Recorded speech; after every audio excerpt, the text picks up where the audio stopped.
Princess Mary's big secret finally revealed. Crown Princess Mary of Denmark is what you would call age-defying. And after 4 kids, the 47-year-old royal continues to blow us away with her trim figure and youthful glow. Now, we know exactly how she achieves her famous physique, at last. Aussie-born Mary reportedly follows the Scandinavian diet, not keto as first thought.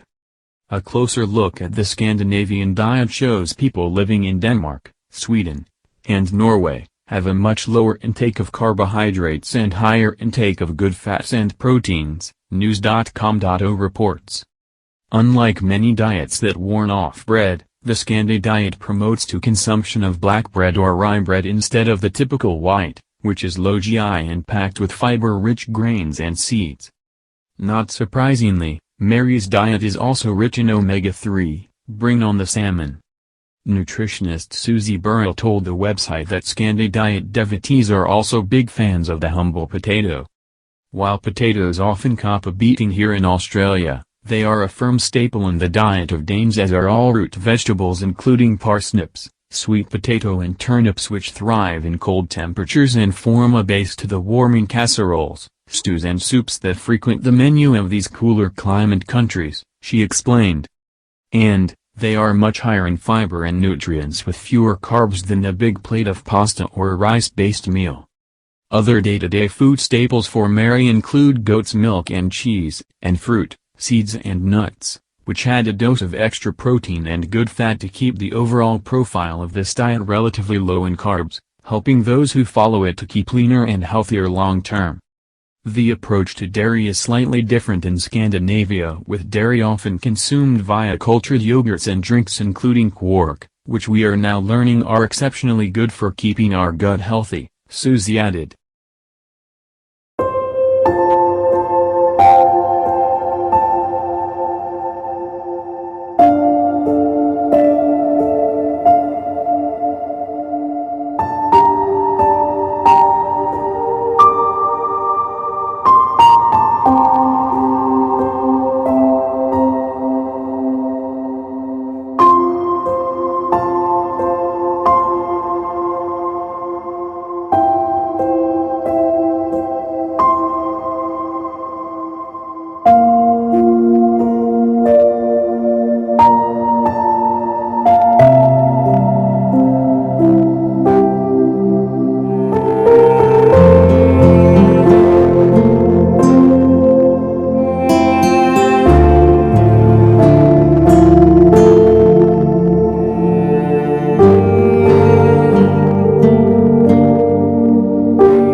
and good fat to keep the overall profile of this diet relatively low in carbs, helping those who follow it to keep leaner and healthier long-term. The approach to dairy is slightly different in Scandinavia, with dairy often consumed via cultured yogurts and drinks including quark, which we are now learning are exceptionally good for keeping our gut healthy, Susie added.